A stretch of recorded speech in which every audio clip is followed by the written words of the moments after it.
ابن مسعود رضی اللہ عنہ کہتے ہیں کہ جس میں یہ تین باتیں پائی جاتی ہوں اللہ اس کے دل کو ایمان سے بھر دیتا ہے: عالم کی صحبت اختیار کرنا، قرآن کی تلاوت کرنا اور روزے رکھنا۔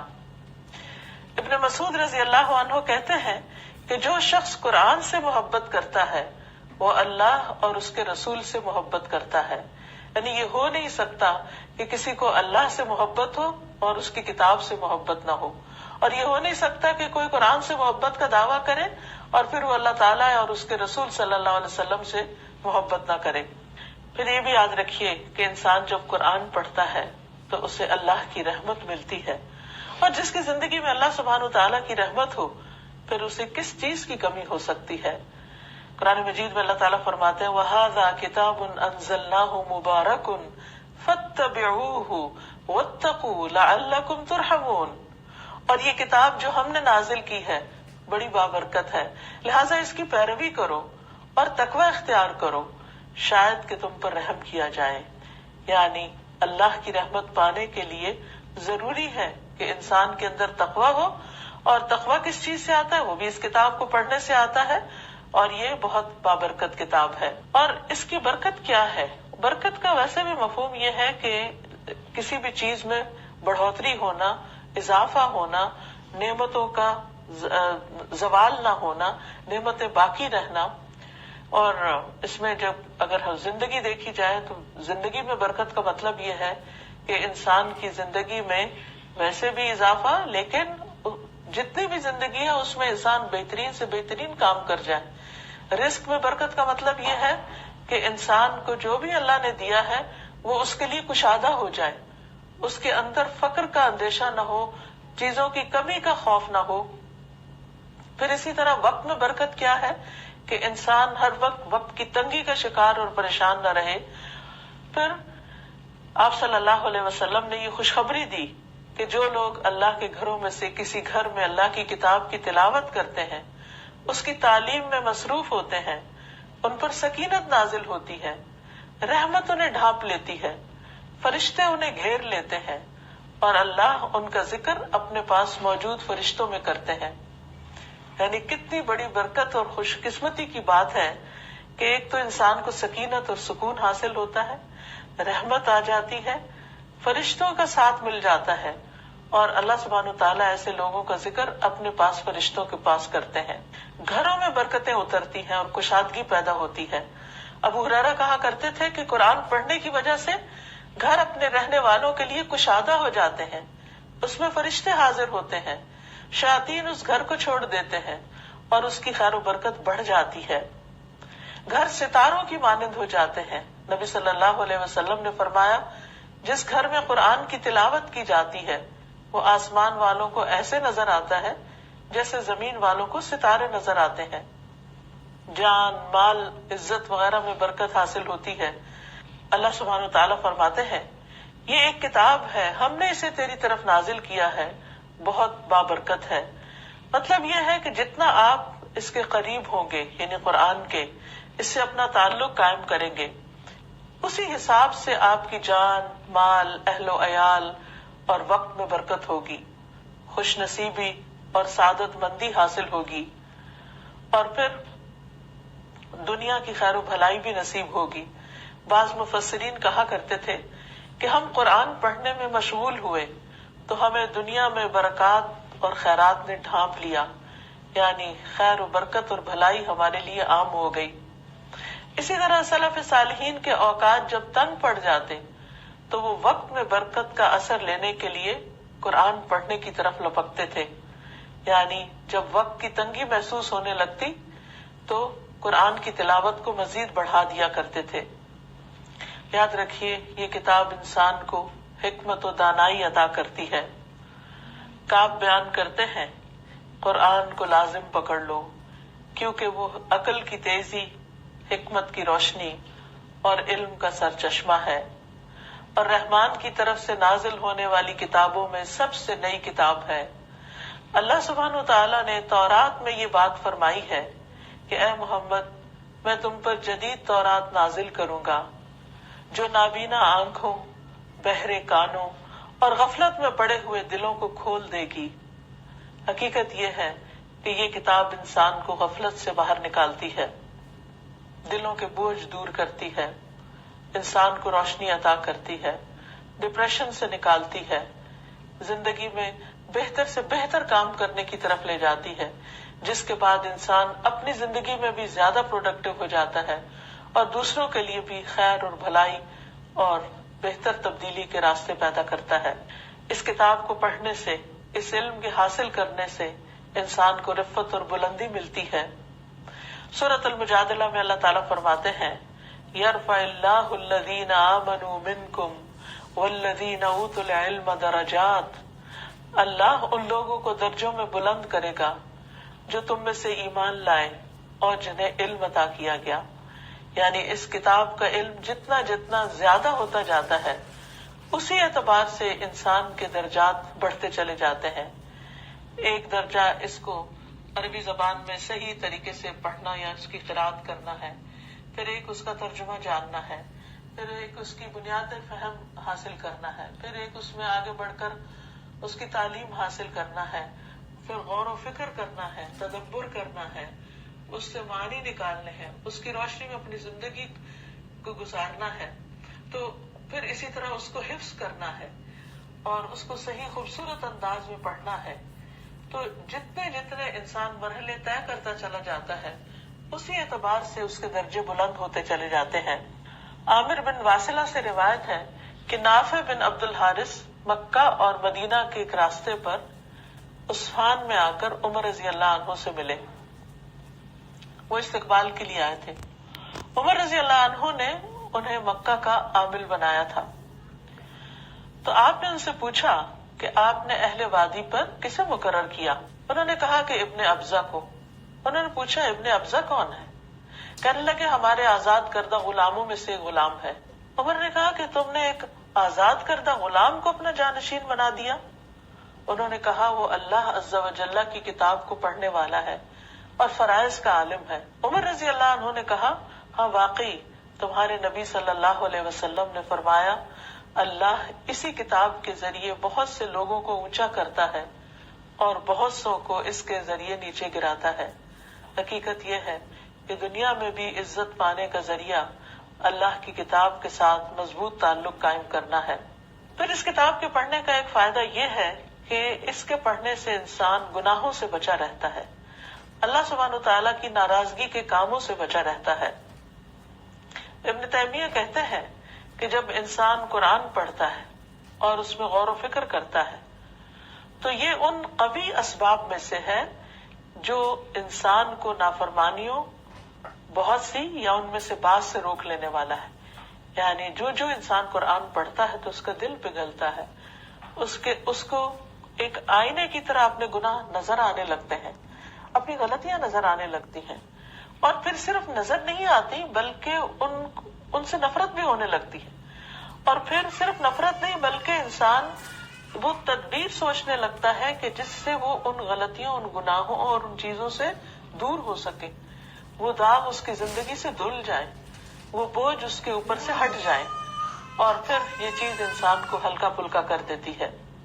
پھر اسی طرح قرآن پڑھ کر دل لذت پاتے ہیں، دل سرور حاصل کرتے ہیں۔ جو لوگ اللہ سے محبت کرتے ہیں وہ اللہ کو اپنا محبوب سمجھتے ہیں، تو محبوب کے کلام سے بڑھ کر کوئی بھی چیز ایسی نہیں جو ان کے دلوں کے لیے لذت اور ان کی روح کے لیے سرور کا باعث ہو۔ پھر قرآن انسان کے جسم اور روح کے لیے شفا کا باعث ہے، بہت سی بیماریاں اس سے دور ہوتی ہیں۔ قرآن مجید سورۃ بنی اسرائیل میں اللہ تعالیٰ فرماتے ہیں آیت نمبر 82 میں وَنُنَزِّلُ مِنَ الْقُرْآنِ مَا هُوَ شِفَاءٌ وَرَحْمَةٌ لِّلْمُؤْمِنِينَ وَلَا يَزِيدُ الظَّالِمِينَ إِلَّا خَسَارًا، اور ہم قرآن میں جو کچھ نازل کرتے ہیں وہ مومنوں کے لیے تو شفا اور رحمت ہے، مگر یہ ظالموں کے خسارے میں ہی اضافہ کرتا ہے۔ ابن قیم رحمہ اللہ کہتے ہیں کہ دلوں اور جسموں کی بیماریوں میں سے کوئی بیماری ایسی نہیں جس کا علاج اور اس کے سبب کی رہنمائی کا ذریعہ قرآن میں موجود نہ ہو۔ یعنی قرآن ہر قسم کی بیماری سے شفا کا ذریعہ بنتا ہے، کیونکہ اللہ سبحانہ تعالیٰ نے فرمایا وَنُنَزِّلُ مِنَ الْقُرْآنِ مَا هُوَ شِفَاءٌ وَرَحْمَةٌ، کہ ہم قرآن میں وہ چیز اتارتے ہیں جو شفا اور رحمت ہے۔ تو پھر یہ کیسے ہو سکتا ہے کہ اللہ سبحانہ تعالیٰ کی بات غلط ہو؟ اس پر ایک مومن کا یقین ہے اور ایمان ہے، کیونکہ یہ کتاب ہے ہی وہ کتاب ذَلِكَ الْكِتَابُ لَا رَيْبَ فِيهِ، جس میں کوئی شک والی بات ہی نہیں، جو کچھ ہے اس میں حق ہے، حقیقت ہے، سچ ہے، اور ضرورت اس بات کی ہے کہ ہم اس پر ایمان لائیں۔ پھر اسی طرح یہ ہے، ابن عباس کہتے ہیں کہ جو قرآن پڑھتا ہے وہ ارذل العمر کی طرف نہیں لوٹایا جاتا کہ وہ جاننے کے بعد پھر کچھ نہ جانے، اور یہی اللہ عز و جل کا فرمان ہے ثم رددناہ اسفل سافلین الا الذین آمنوا، کہ ہم اس کو پھر پسترین حالت کی طرف لوٹا دیتے ہیں سوائے ان لوگوں کے جو ایمان لائے۔ تو ابن عباس کہتے ہیں اس کا مطلب، ابن عباس مفسر قرآن تھے، وہ کہتے ہیں اس کا مطلب ہے سوائے ان لوگوں کے جنہوں نے قرآن کو پڑھا۔ تو قرآن کے پڑھنے کی برکت سے ان کی زندگیوں میں یہ مشکل نہیں آتی، پھر اسی طرح دنیا کی پریشانیوں سے نجات ملتی ہے۔ ترمذی کی روایت میں ہے، ابو ہریرہ رضی اللہ عنہ سے مروی ہے کہ نبی صلی اللہ علیہ وسلم نے فرمایا، اللہ تعالیٰ فرماتے ہیں اے ابن آدم، تم اپنے آپ کو میری عبادت کے لیے فارغ کر لو، میں تمہارے دل کو بے نیازی سے بھر دوں گا اور تمہارا فقر دور کر دوں گا، لیکن اگر تم ایسا نہیں کرو گے تو میں تمہارے دونوں ہاتھ کاموں میں مشغول کر دوں گا اور اس کے باوجود تمہارا فقر دور نہیں کروں گا۔ تو ہمیں اپنی زندگی کا کچھ نہ کچھ وقت اس کام کے لیے ضرور نکالنا چاہیے اور اس سے ضرور فائدہ حاصل کرنا چاہیے، ورنہ یہ کہ زندگی تو پگھلتی چلی جا رہی ہے، گزرتی چلی جا رہی ہے، اور ہم سب آخرت کی طرف بڑھتے چلے جا رہے ہیں، قدم بقدم آگے ہی جا رہے ہیں۔ جس دن سے انسان دنیا میں آتا ہے اس دن سے اس کا کاؤنٹ ڈاؤن شروع ہو جاتا ہے، اور پھر ایک دن وہ اپنے رب سے جا ملے گا۔ انک کادح الی ربک کدحا فملاقیہ، پھر ایک دن آئے گا جب انسان اپنے رب کے سامنے کھڑا ہوگا اور رب اس سے نعمتوں کے بارے میں سوال کرے گا، اس سے پوچھے گا۔ اس دن کی تیاری ہم سب پر لازم ہے، اور اس کے لیے انسان اپنے وقت کا کچھ نہ کچھ حصہ اس کتاب کے لیے ضرور نکالے تاکہ وہ اس کو یاد دہانی کراتی رہے۔ دنیا اور آخرت میں نجات کا ذریعہ بھی یہی کتاب ہے۔ ابن قیم رحمہ اللہ کہتے ہیں کسی بھی بندے کے لیے قرآن کی قرات، اس میں لمبا غور و فکر کرنے اور اپنی سوچ کو آیات کے معنی پر مرکوز کرنے سے بڑھ کر اس کی زندگی اور اس کی آخرت میں زیادہ فائدہ مند اور اس کو نجات سے قریب تر کرنے والی کوئی اور چیز نہیں۔ یعنی سب سے بڑھ کر جو چیز انسان کو آخرت کے عذاب سے، قبر کے عذاب سے نجات دلانے والی ہے وہ یہی کتاب ہے۔ قرآن سے تعلق کی وجہ سے قبر کے سوالوں میں بھی آسانی ہوگی۔ رسول اللہ صلی اللہ علیہ وسلم ایک طویل حدیث میں جو سنن ابی داؤد میں آتی ہے، آپ فرماتے ہیں کہ میت کو دفنا کر جب لوگ پیٹ پھیر کر واپس جاتے ہیں تو میت ان کے قدموں کی آہٹ سنتی ہے، جبکہ اس سے یہ پوچھا جا رہا ہوتا ہے کہ اے فلاں، تیرا رب کون ہے، تیرا دین کیا ہے، اور تیرا نبی کون ہے؟ فرمایا اس کے پاس دو فرشتے آتے ہیں، اسے بٹھاتے ہیں اور اسے کہتے ہیں من ربو کا، تیرا رب کون ہے؟ تو وہ کہتا ہے ربی اللہ، میرا رب اللہ ہے۔ پھر وہ اس سے پوچھتے ہیں ما دینو کا، تیرا دین کیا ہے؟ وہ کہتا ہے دینی الاسلام، میرا دین اسلام ہے۔ پھر وہ اس سے پوچھتے ہیں ما ھذا الرجل الذی بعث فیکم، یہ آدمی کون ہے جو تم میں مبعوث کیا گیا تھا، تمہاری طرف بھیجا گیا تھا؟ تو وہ کہتا ہے ہوا رسول اللہ صلی اللہ علیہ وسلم، وہ اللہ کے رسول ہیں۔ پھر وہ کہتے ہیں وما یدریک، یہ تجھے کیسے پتا چلا، یہ باتیں تجھے کہاں سے پتا چلی؟ وہ کہتا ہے قرأت کتاب اللہ فآمنت بہ وصدقت، میں نے اللہ کی کتاب پڑھی، میں اس پر ایمان لایا اور میں نے اس کی تصدیق کی۔ تو یہ ہے قرآن پڑھنے کا وہ فائدہ جو انسان کو مرنے کے فوراً بعد اپنی قبر میں نظر آئے گا، اور اس وقت اس کے جواب درست ہوگے کیونکہ وہ اللہ کی کتاب کو پڑھنے والا تھا۔ نہ صرف یہ کہ قبر کے اندر، بلکہ قیامت کے دن انسان جب اٹھے گا تو اس وقت بھی قرآن اس کے لیے سفارشی بن کر آئے گا۔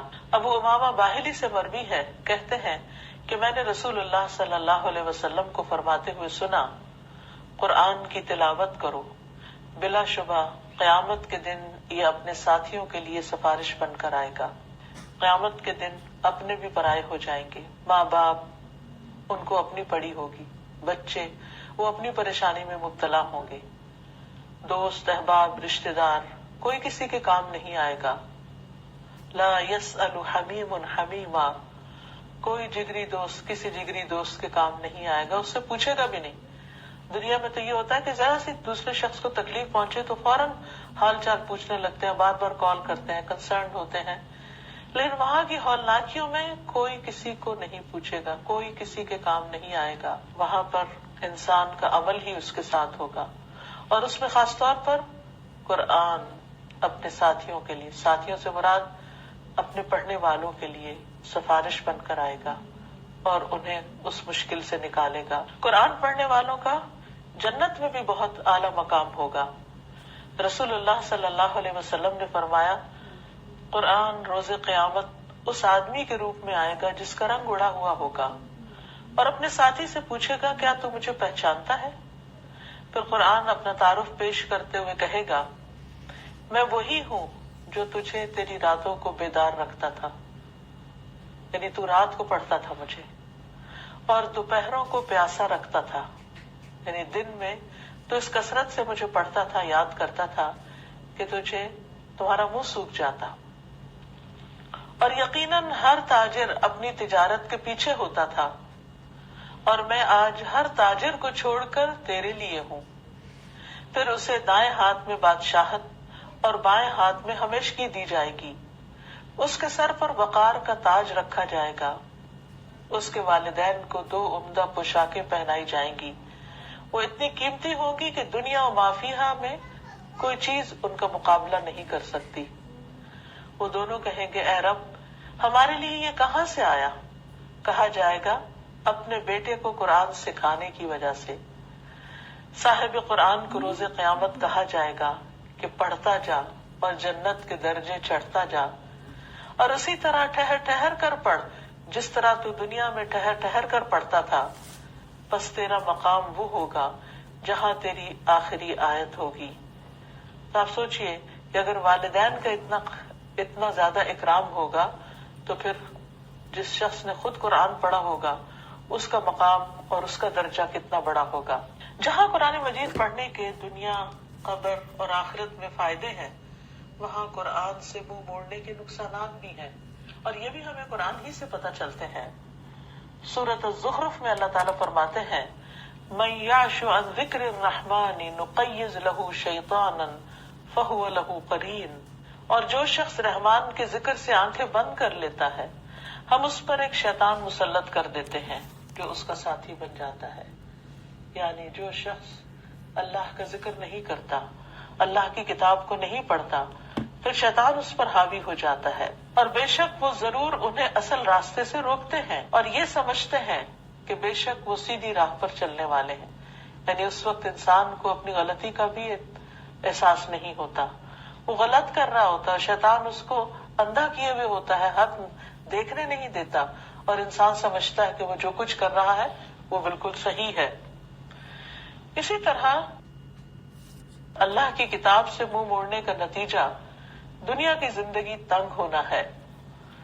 سورۃ طٰہٰ میں اللہ تعالیٰ فرماتے ہیں، وَمَنْ أَعْرَضَ عَنْ ذِكْرِي فَإِنَّ لَهُ مَعِيشَةً ضَنْكًا وَنَحْشُرُهُ يَوْمَ الْقِيَامَةِ أَعْمَىٰ قَالَ رَبِّ لِمَ حَشَرْتَنِي أَعْمَىٰ وَقَدْ كُنْتُ بَصِيرًا قَالَ كَذَٰلِكَ أَتَتْكَ آيَاتُنَا فَنَسِيتَهَا وَكَذَٰلِكَ الْيَوْمَ تُنسَىٰ، اور جس نے میری نصیحت سے منہ موڑا تو بے شک اس کے لیے تنگ زندگی ہے، اور ہم اسے قیامت کے دن اندھا کر کے اٹھائیں گے۔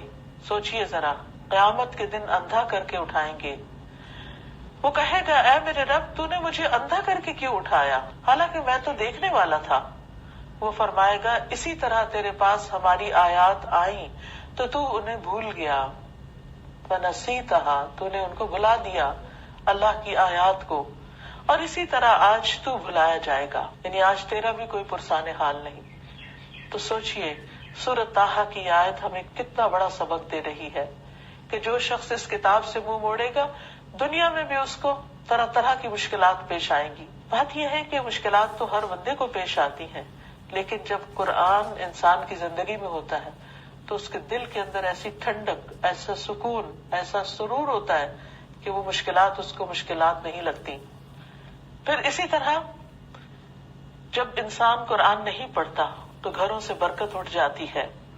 ابو ہریرہ کہتے ہیں کہ قرآن نہ پڑھنے کی وجہ سے گھر اپنے رہنے والوں کے لیے تنگ ہو جاتا ہے۔ اس کا یہ مطلب نہیں کہ اس کے سائز میں کوئی وہ شرنک ہو جاتا ہے اس کا سائز، مطلب یہ ہے کہ اس کے پاس سب کچھ ہونے کے باوجود اس کے دل کے اندر تنگی ہوتی ہے، آپس میں ایک دوسرے کے لیے دل تنگ ہوتے ہیں۔ فرمایا فرشتے اس گھر کو چھوڑ دیتے ہیں، شیاطین اس میں بسیرا کر لیتے ہیں اور اس کی خیر و برکت کم ہو جاتی ہے۔ اور اسی طرح آخرت میں بھی اس کے لیے سخت سزا کی وعید سنائی گئی۔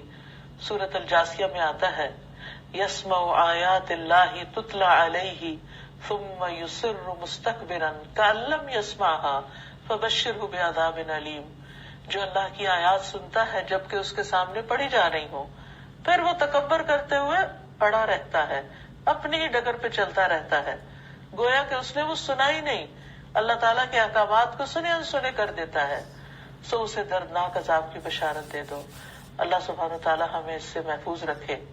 اور آخری بات یہ جو سورۃ الفرقان میں کہی گئی کہ جو شخص قرآن کو چھوڑ دے گا وہ رسول کی شفاعت نہیں پائے گا، بلکہ رسول علیہ السلام اس کے خلاف گواہی دیں گے۔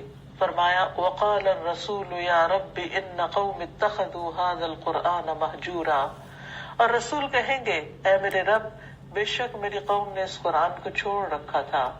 تو اللہ تعالیٰ سے دعا ہے کہ وہ ہمیں اس قرآن کو پڑھنے والا، اس کو سمجھنے والا، اس پر عمل کرنے والا بنائے، اور وہ تمام وعدے اور بشارتیں جو اس نے پڑھنے والوں کے لیے رکھی ہیں ہمیں ان کا اہل کر دے۔ اللہ ہم سب کو اپنی رحمتوں سے ڈھانپ لے اور ہمارے لیے اس سفر کو آسان کر دے۔ وآخر دعوانا ان الحمد للہ رب العالمین۔ هذا القرآن يوحدنا لطريق الخير